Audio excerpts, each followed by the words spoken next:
Got Nick Parsons from the Insiders Room with me. Nick, are you there? How's it going, friend? Here we go. Here I am. It's going great.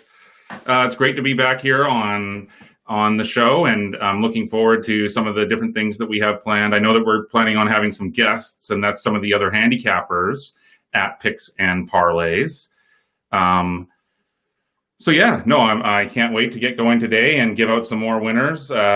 Last week on the different shows with you, and also on the recorded show that we do, I gave out 2 free NFL winners. I had the Bills, and then you and we discussed, and I gave the Saints. Nice. So, I cashed both of those. So, hey. I had a really great NFL week 1. So maybe we can touch on that later. Yeah. I was 3-1 for NFL. I was really impressed. Very nice. And college football, I was 7-2. So, hey. Really? 7-2. That's very impressive. And I got so lucky with the Pitt Austin P because they only went 50 minutes. I had in-gamed Austin P with a bunch of points, and because that game got cut short, it didn't go 55 minutes. So it was a regulation, and I got it pushed back. So I'll take that. A push is a win in my book. Anytime you put money back in your pocket, that's a win.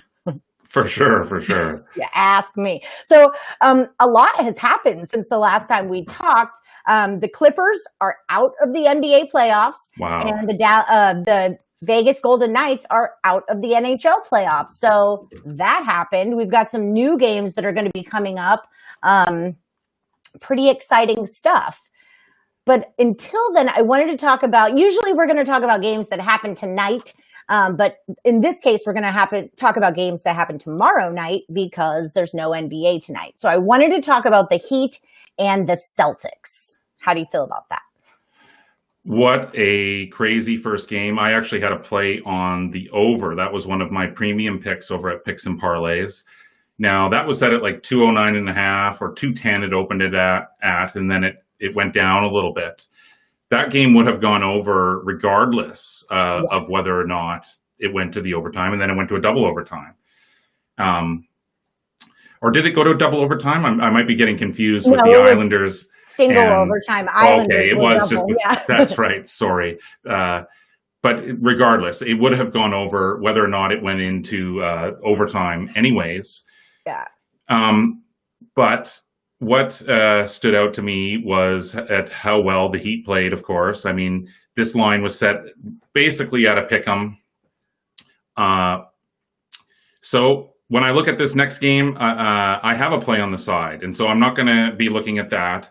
But I think a good place, a really strong play that I also like is definitely the under in game 2. Ooh. Yeah, I don't know how you feel about that, but I think that these two teams are defensive-minded clubs, anyways. Right.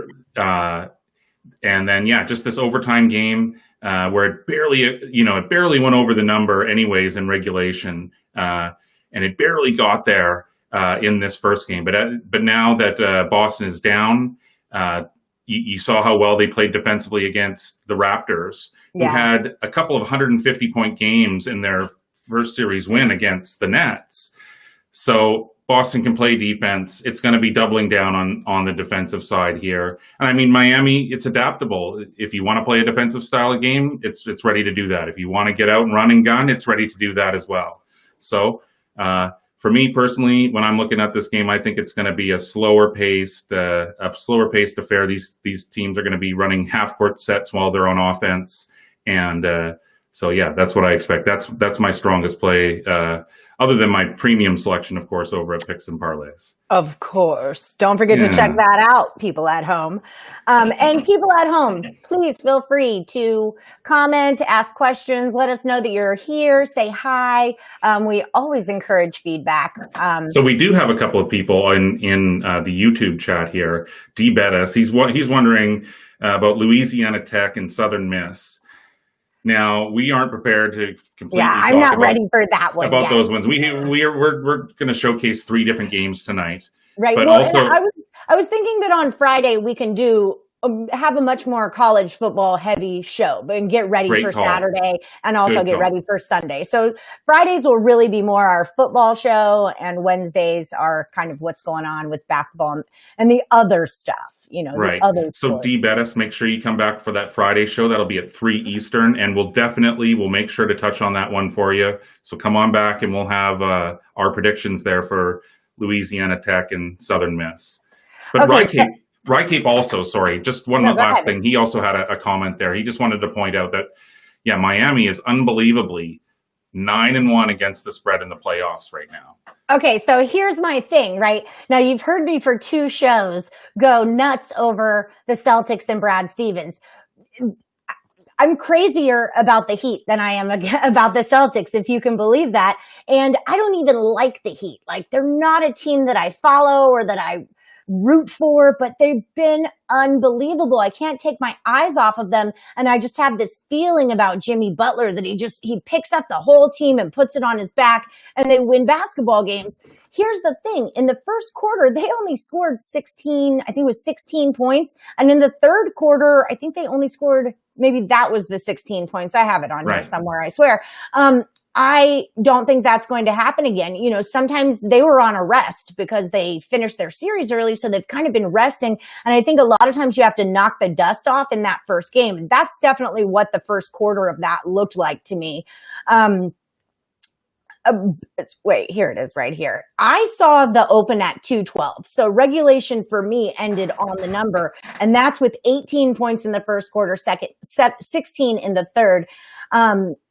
I get what you're saying with an under, but I think this one's set at 208.5, and Boston is the favorite -2. I don't know. I feel like I play this over. To me, this is an overplay. Totals aren't my strongest thing that I ever do, but I don't know. I feel it, and I could see it going into overtime again. I don't know. Well, that's a possibility for sure. Look at this spread. Look at the money lines. If you want to look at how, Boston is like a -120 favorite on the money line. The odds makers believe these teams are dead even. You are making really good points. I in-gamed this. That's how I couldn't pick them, at the beginning of the game. Because I love them both so much and they're both so good. And who knows? It's your first game. You don't really know what's gonna happen. So I in-gamed the Heat at +185. Then I in-gamed the Celtics at +155. And then I took the Heat +8.5. So I won 2 out of 3 of those, and nice. I had to drop one. But sometimes when it is these really close pick'em games, I just wait for the in-game and give me a good number that I can get behind. And that's true, and that's a good point, for sure. And many bettors and professional bettors will advise that if you really like a team, just wait a few minutes into the game to try to get a better line, for sure. Yeah. And it's becoming more and more popular now, especially with a lot of the books in the continental United States and everything. I mean, it's huge, especially some of these new books, etc. But just one other point that I wanted to point out to sort of support my under there. You pointed out how well Miami's been playing. I just don't think it's going to shoot 50% from 3-point line again. I can't see that happening with Boston. It's so good at defending the perimeter. I would agree with that. That's a good point. Boston has gone under the number in 11 of its last 14 games, including in 8 of its 10 playoff games. So that's going to support my play on the under there. But as I say, my stronger play, of course, that's over at picksandparlays.net. So please go check that out at the Insiders Room page there. Yes. We've got lots of great picks. And you got to check out the leaderboards too. That's my favorite thing to look at on the site, because I interview all of you cappers for our free pick videos that we do that you can find on Facebook and YouTube and Twitter.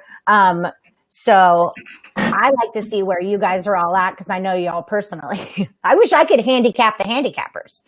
Right. Well, we have a couple other people saying, "What's up, Allie? Hey, or plus money, honey." Yeah, they're saying, "Can't wait till tomorrow." This is Parlay King 513 and Elliot the Fifth saying hello, basically. And they I guess you guys can't wait till tomorrow because it's Thursday and it's football's back? Is that Well, what's going on? Let's talk football then. All right. Let's give the people what they want. Absolutely. So we're going to talk. The Thursday night game is the Bengals at the Browns. And I'm going to be honest, if like last season, if you were like, the Bengals are playing the Browns, I'd be like, ooh, I'm like relacing my tennis shoes tonight. So I'm going to miss that one. Right. But I'm really excited for this. Yes. We've got Baker Mayfield in his second year. They just got handled by the Ravens. Baltimore, yeah. And that's going to happen, right? Lamar Jackson's one of my all-time faves. I've watched that guy since Louisville. Love him. That's going to happen. And then I feel like the Bengals kind of got screwed. They lost to the Chargers 16-13, but they led that entire game. And then like somewhere in the fourth, the Chargers scored 10 points and game over. We all go home. I'm obsessed with Joe Burrow. I should probably let you know that now. I rolled with him all last season. I made a lot of money on the Tigers. I'm showing the Browns are favored by 5.5 points at home, and the total is 43.5. So what's your take on this one? And you at home, what's your take? Yeah, what do you guys think? But I'm going to steer clear of the total because that is one of my official picks over at Picks and Parlays. Okay. But yeah, it's the Battle of Ohio. Later. Let me know. Shoot me a text. No, I'm just kidding. Okay, I will. I'll let you know that. Absolutely.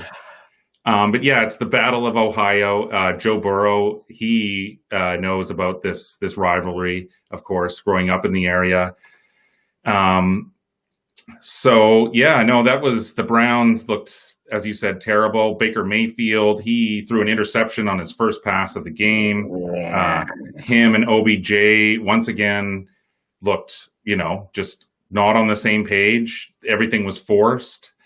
But Cincinnati, yeah, I mean, I am not as big of Joe Burrow fan as you, but I do really like him, and I think he's fantastic, absolutely. And I believe he's going to be a very good quarterback in the league. I'm sure he's going to be the Bengals quarterback for the next decade.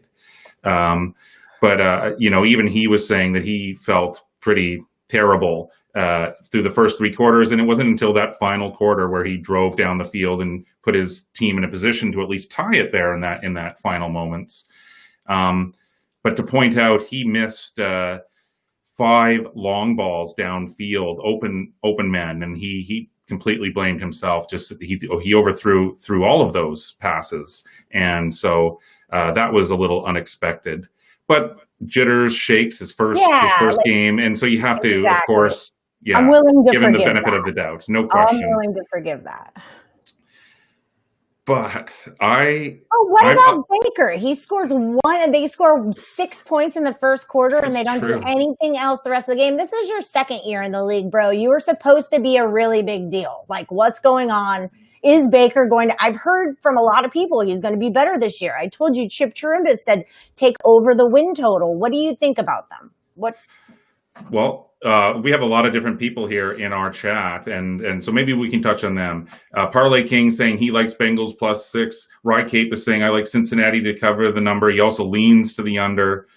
So yeah, rookie mistakes. Parlay King is saying here about Joe Burrow, but I'm going against the chat here. I'm going with Cleveland at home, and I just think that the same jitters that affected Burrow in that first game also affected Mayfield. And I know that he's had a lot more experience under his belt there. But for Burrow, there's no sense of urgency as far as whatever happens. No one's going to give up on him. Right. But in Cleveland now, that's definitely not the case. And if you've read any of the reports this week, again, reports that they're willing to trade it OBJ and Baker Mayfield himself has said, yeah, the pressure is on. I know the pressure is on. And so, yeah, I think that people have a big tendency to look at week one and look at the results and then sort of, overreact. And that's definitely, and so I'm not overreacting to the Cleveland Browns loss. I mean, they look bad. They look terrible. But I think they can play a lot better. I think they will play better at home. And for Cincinnati now, I mean, they did stumble down the stretch there at home. That was an ideal situation. Everything was set up perfectly, and they couldn't get it done. Now they hit the road with the young quarterback coming to, Cleveland, where this is last year one of the better defenses. It should have been. I mean, playing against Baltimore, that's one thing, but this is now they're facing the Cincinnati Bengals team, which is going to be more one-dimensional on offense. So. Yeah, I'm going against most of the chat here and probably yourself, but I'm going to take the Browns as my show pick here. Yeah, you're going against me. I'm not taking the Browns. I'm not laying points with the Browns. If the Browns were getting 6 at home, I'd go with it. But again, I'm a homer though. I'm a sports fan. I know a lot of handicappers that don't watch sports at all, which blows my mind. I am a sports fan. I have my players. I have my teams. And you know what? I love Joe Burrow. I expect more out of him. He's coming from a winning culture. He is used to winning football games. I think he knows how to dig deep and figure it out. So I have less faith in Baker Mayfield. I'm kind of over him. He had his moment and I'm kind of over it. And I hope he pulls it together and becomes a great quarterback. But for this moment, I'm just not into it. So where I'm not using super handicapping strengths right now, I'm just kind of using my gut. So take Fair that enough. for what it's worth. Yeah, at least I can admit it, right? I'm not going to tell you I know this because I don't. But at the end of the day, I'm going to take the 6 points with the Bengals. Do you have any feelings on that total? Was it 43.5? I do, and that is one of my official plays. Oh, so, that's right. Okay. Yeah, I'll steer clear of that. But over on Facebook now, there was a question here for you, Allie, regarding in the Celtics Heat and Coach Sawyer is wondering, is Hayward back yet? Is Gordon Hayward back yet? And he says, if so, that's definitely an underplay. I love Hayward. He, I believe, is out for the rest of the season is what I think I heard, or at least until the finals. He's always out. To me, I think I've seen in 5 years, I've seen him play in 3 games. I don't count him all the time, but I love him when he's in. I don't know. He's like a crystal glass. He shatters easily. I don't know what that guy's deal is.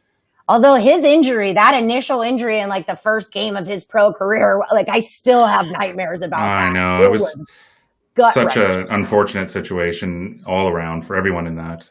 Oh, gut wrenching. I love my Celtics. You're torn today. I totally am. And I'm torn on our baseball game too. That's okay. Yeah, no, this is an interesting one for sure.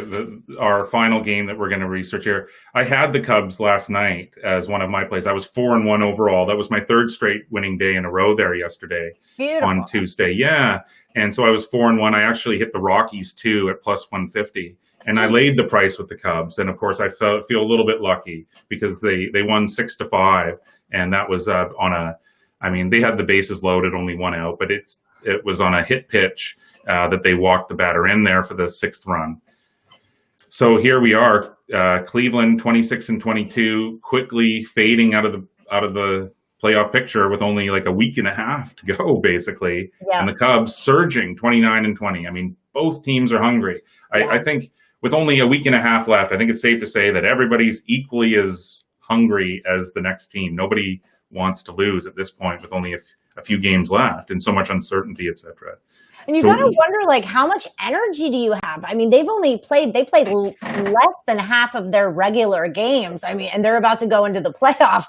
They've got to be pumped right now, feeling like young kids. Because I would think at the end of the season, usually at this time of year, you're ready. I'm ready to sleep. I'm ready to rest. But I mean, they've got to be pretty revved up right now, I would think. I agree. I would think that, they're really sort of hitting their stride now. This is the part of the season where they, that we wouldn't even be at the halfway point normally. Yeah, that's just it. Yeah. So I've seen this line move all around. It opened at Cleveland minus 114. Last night when we did the free pick on it, Cleveland was at minus 120. When I woke up this morning, they're at minus 110. So this is all over the place. And one of my basic maneuvers for betting on baseball is I have my certain pitchers that I fade, and Lester is one of them. I habitually fade John Lester and Tanaka, for those of you those of you at home keeping track, and Tanaka.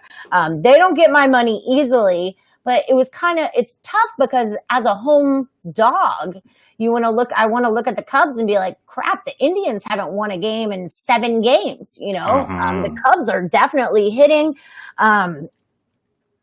What was I going to say? Yeah, 7 losses in a row for the Indians. In their last 5 games, they've scored 16 runs. In the Cubs' last 5 games, they've scored 30 runs. So, I mean, there's a big difference here in hitting, but I mean, the Indians got to win again sooner or later, right? I mean, they're due, as you say, they're due at some point. Yeah. And Lester, like I said, is my favorite to fade. So I feel like this is an Indians play right now. Okay. I'm going to go with the Cubs. I think I'm not going to stand in front of the train. And normally I like doing that. I like predicting if a team is on a streak, either losing or winning. I like being able to, predict that game that it snaps. And right. I just don't see that happening here for the Indians. As I said, just because the Cubs, they don't want to lose here. They are just equally as hungry as the Indians. They would like to just put the Indians out of their misery.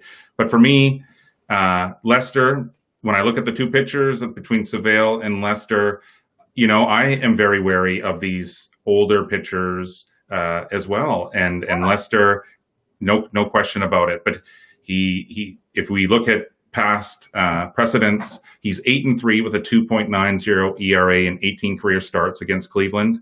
Savale, this will be the first time that he's ever faced the Cubs, but he's lost 4 in a row. And most recently on Thursday, he gave up 4 runs over 6 innings in the 11-1 loss to Kansas City. Right, that was good. Yeah, as I say, Allie, you got me on the fence here a little bit. I don't have any official plays or anything on this game at Picks and Parlay, so this will be a show play. Because 7-game losing streak, and Cleveland, if it doesn't, it has to put together like 3 or 4 wins here to keep pace.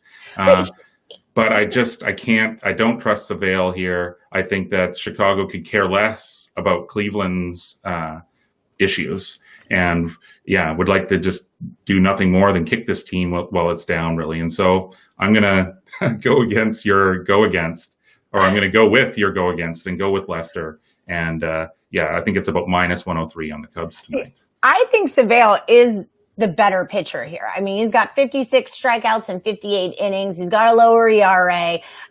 What's Lester got? 37 strikeouts and 46 innings.